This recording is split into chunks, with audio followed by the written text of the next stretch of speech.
বাংলাদেশের প্রধানমন্ত্রী তারেক রহমানের সম্ভাব্য ভারত সফর নিয়ে নতুন করে আলোচনা শুরু হয়েছে। ঢাকার একাধিক সরকারি সূত্রের বরাত দিয়ে বিবিসি বাংলা জানিয়েছে, চলতি আগস্টের তৃতীয় সপ্তাহে দিল্লি সফরে যেতে পারেন তিনি।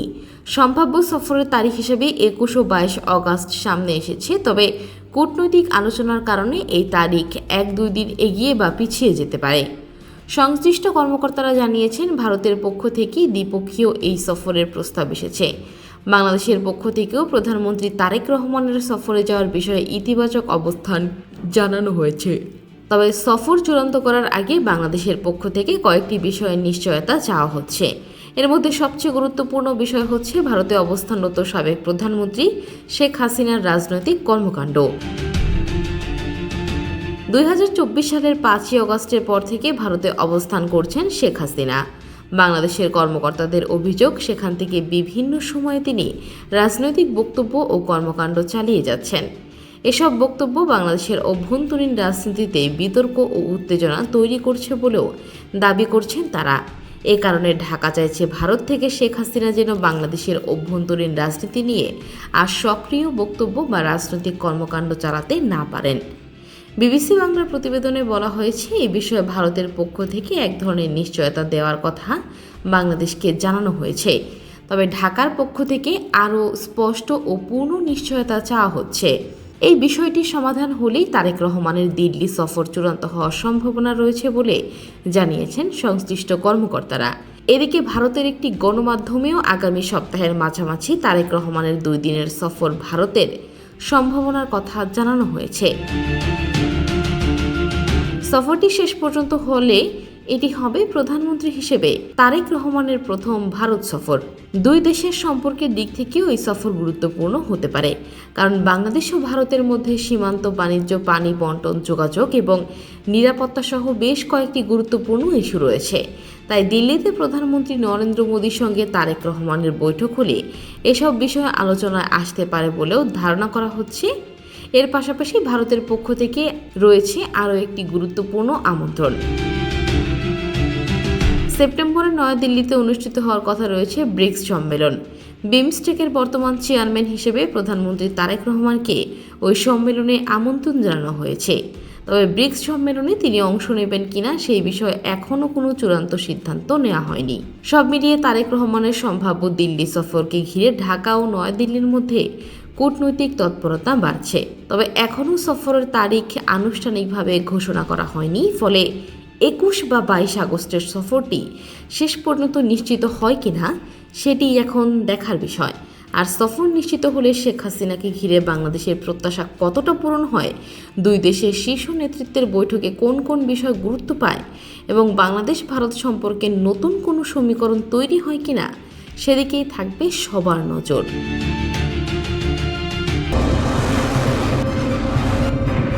ইয়েমেনে আবারও বেড়েছে উত্তেজনা। দেশটির সরকার জানিয়েছেন, একটি বিদ্রোহী গোষ্ঠীর হামলায় আল মাখা এলাকায় অন্তত ৪ জন নিহত হয়েছেন। এই ঘটনার পর দীর্ঘদিনের ভঙ্গুর যুদ্ধবিরতি আবারও বড় ধরনের সংঘাতের দিকে যাচ্ছে কিনা তা নিয়ে উদ্বেগ তৈরি হয়েছে।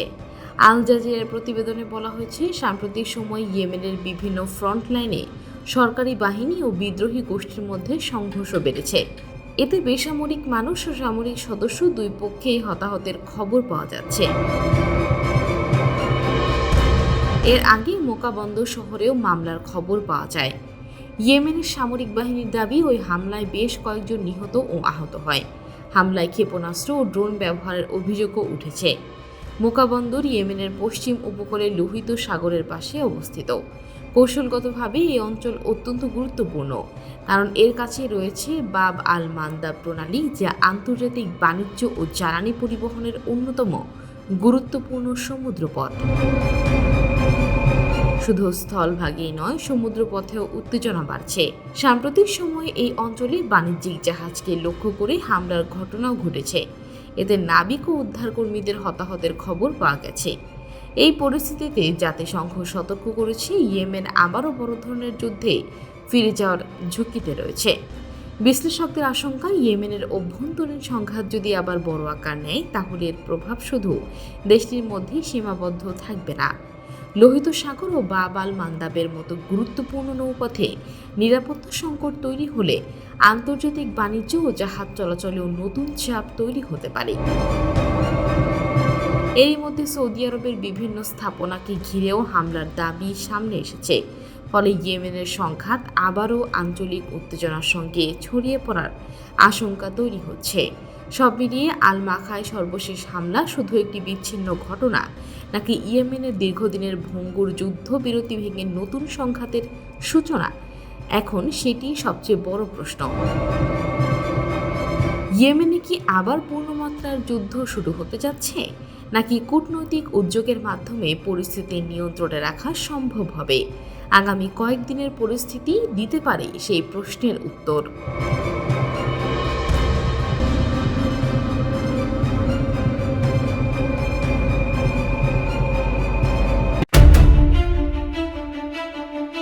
পাকিস্তানের সাবেক প্রধানমন্ত্রী ইমরান খানকে ঘিরেই হঠাৎ করেই ছড়িয়ে পড়ে চাঞ্চল্যকর এক খবর। কারাগারেই নাকি তিনি মারা গেছেন।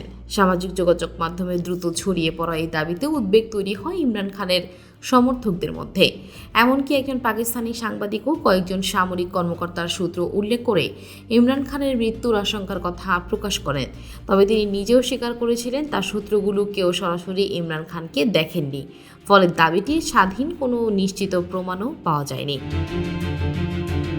এরপর পরিস্থিতি আরও নাটকীয় হয়ে ওঠে। কারাগারে থাকা ইমরান খানের সঙ্গে পরিবারের সদস্য, আইনজীবী ও দলের নেতাদের যোগাযোগ নিয়ে আগে থেকেই নানা অভিযোগ ও উদ্বেগ ছিল। আর এই যোগাযোগের সীমাবদ্ধতার মধ্যেই মৃত্যুর গুজব নতুন করে ছড়িয়ে পড়ে। তবে শেষ পর্যন্ত এই বিষয়ে মুখ খুলেছে পাকিস্তানি সেনাবাহিনীর জনসংযোগ দপ্তর ISPR ইমরান খানের মৃত্যুর খবরকে ভুয়া বলে প্রত্যাখ্যান করেছে। বিরল এক প্রকাশ্য প্রতিক্রিয়া তারা জানায়, সাবেক এই প্রধানমন্ত্রী মারা যাননি, অর্থাৎ বর্তমানে পাওয়া নির্ভরযোগ্য তথ্য অনুযায়ী ইমরান খান জীবিত আছেন এবং তাকে ঘিরে ছড়িয়ে পড়া মৃত্যুর খবর সত্য নয়। তবে প্রশ্ন হচ্ছে, এমন গুজব বারবার কেন ছড়াচ্ছে? ইমরান খান 2023 সালের আগস্ট থেকে কারাগারে রয়েছেন। বর্তমানে তিনি আল কাদির ট্রাস্ট মামলায় 14 বছরের সাজা ভোগ করছেন। তবে তার বিরুদ্ধে আরও বেশ কিছু মামলা রয়েছে। দীর্ঘদিন ধরে কারাগারে থাকা এবং তার সঙ্গে দেখা সাক্ষাৎ নিয়ে নানা বিধি নিষেধের অভিযোগ থাকায় তাকে ঘিরে গুজব ছড়ানোর সুযোগ তৈরি হচ্ছে। এর আগেও ইমরান খানের মৃত্যুর গুজব ছড়িয়েছিল। গত বছরও তার পরিবার ও তার দলের নেতারা তার সঙ্গে যোগাযোগ করতে না পারায় একই ধরনের উদ্বেগ তৈরি হয়েছিল। পরে তার বোন উজমা খানম কারাগারে ইমরান খানের সঙ্গে দেখা করার পর জানান তিনি শারীরিকভাবে ভালো আছেন এবং এবারও একই ধরনের পরিস্থিতি তৈরি হওয়ার পর সামাজিক যোগাযোগ মাধ্যমে নতুন করে মৃত্যুর খবর ছড়িয়ে পড়ে। আর এই ঘটনাটি পাকিস্তানের রাজনীতির জন্য বেশ গুরুত্বপূর্ণ, কারণ ইমরান খান এখনও দেশটির অন্যতম প্রভাবশালী রাজনৈতিক নেতা। তার দল পাকিস্তান তেহরিকি ইনসাফ বা PTI সমর্থকদের মধ্যে তাদের নিয়ে ব্যাপক আবেগ রয়েছে। ফলে তার শারীরিক অবস্থা বা কারাগারে তার নিরাপত্তা নিয়ে কোনো গুজব ছড়িয়ে পড়লে তা খুব দ্রুত রাজনৈতিক উত্তেজনায় রূপ নিতে পারে। ইমরান খানের সমর্থকরাও দীর্ঘদিন ধরে তার সঙ্গে পরিবারের সদস্য ও চিকিৎসকদের নিয়মিত যোগাযোগের দাবি জানিয়ে আসছেন। অন্যদিকে কর্তৃপক্ষের অবস্থান হলো কারাগারে তার নিরাপত্তা ও আইনি প্রক্রিয়া অনুযায়ী প্রয়োজনীয় ব্যবস্থা নেওয়া হচ্ছে। তাই এই মুহূর্তে সবচেয়ে গুরুত্বপূর্ণ বিষয় হলো গুজব আর নিশ্চিত তথ্যকে আলাদা করা। একজন সাংবাদিকের সূত্রভিত্তিক দাবি থাকলেও তার যদি সরাসরি কোনো সূত্র ঘটনাটি নিশ্চিত না করে এবং স্বাধীনভাবে যাচাই করা না যায়, তাহলে সেটিকে সত্য হিসাবে প্রচার করা ঝুঁকিপূর্ণ।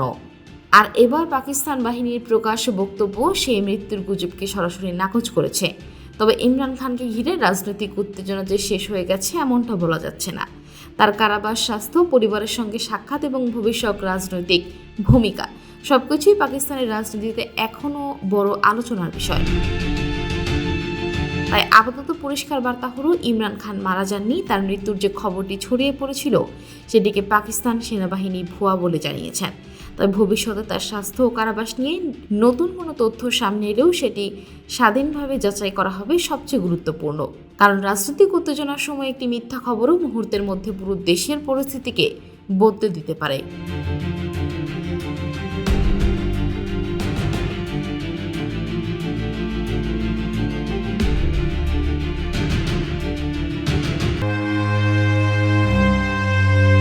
পৃথিবী কি মহাবিশ্বের একমাত্র জায়গা যেখানে প্রাণের অস্তিত্ব রয়েছে, নাকি আমাদের অজানা কোনো গ্রহে, কোনো এক দূরবর্তী জগতে এখনও টিকে আছে প্রাণের অন্য কোনো রূপ? এই প্রশ্নের উত্তর খুঁজতে বহু বছর ধরে গবেষণা চালিয়ে যাচ্ছেন বিজ্ঞানীরা। তবে এখনও পৃথিবীর বাইরে প্রাণের অস্তিত্বের সরাসরি কোনো প্রমাণ পাওয়া যায়নি।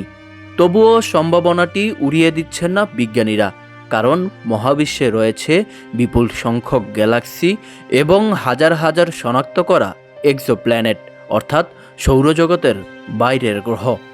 এর মধ্যে কিছু গ্রহের পরিবেশ পৃথিবীর সঙ্গে আংশিকভাবে তুলনীয় বলে মনে করা হয়।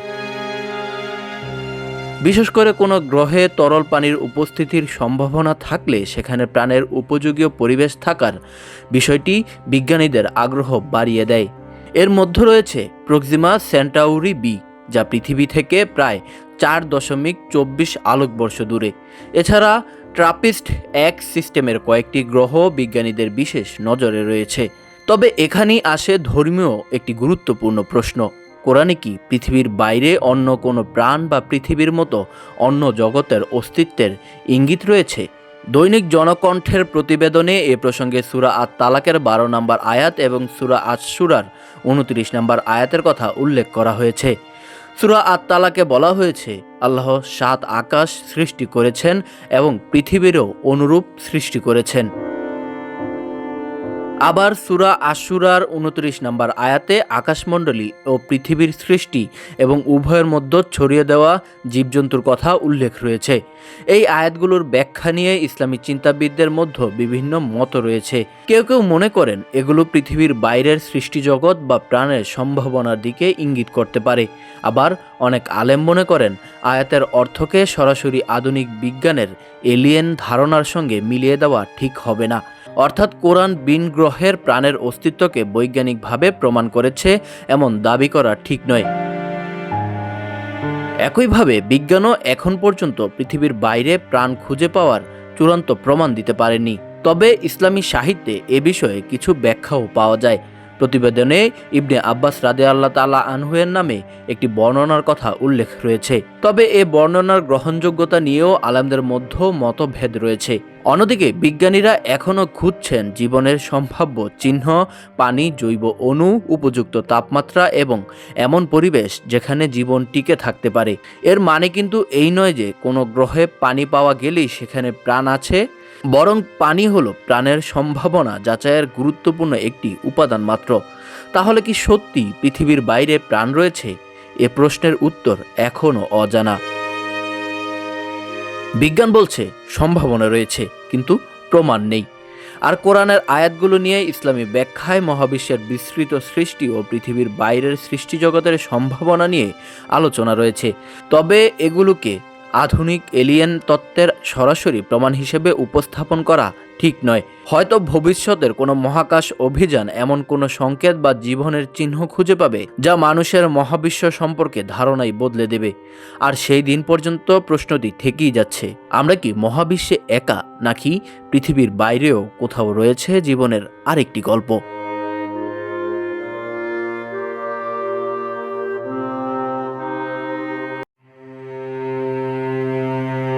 কিয়ামতের বড় আলামতগুলোর মধ্যে অন্যতম হিসেবে ইসলামী হাদিসে যে নামটি সবচেয়ে বেশি আলোচিত হয়েছে সেটি হলো দাজ্জাল। তার আবির্ভাবকে এমন এক ভয়াবহ ফিতনা হিসেবে বর্ণনা করা হয়েছে যা মানুষের ঈমানের জন্য বড় পরীক্ষা হয়ে দাঁড়াবে।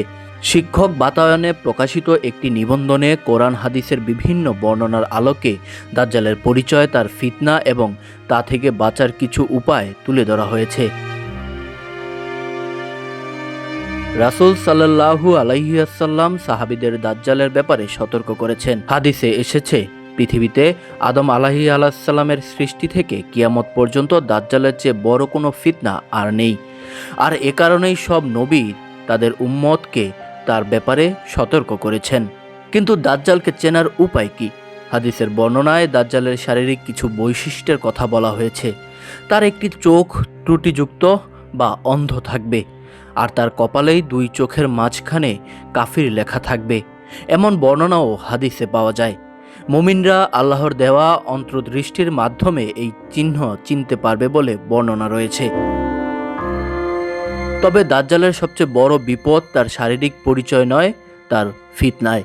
হাদিসের বর্ণনা অনুযায়ী দাজ্জাল এমন কিছু বিস্ময়কর বিষয় মানুষের সামনে উপস্থাপন করবে যা দেখে দুর্বল ঈমানের মানুষ বিভ্রান্ত হয়ে পড়তে পারে। সে নিজেকে প্রভু বা উপাস্য হিসেবে দাবি করবে, কিন্তু একজন মুমিন জানবে আল্লাহ কোনো সৃষ্টির মতো নন এবং কোনো মানুষই আল্লাহ হতে পারেন না। আর এখানেই দাজ্জালের ফিতনার মূল পরীক্ষা।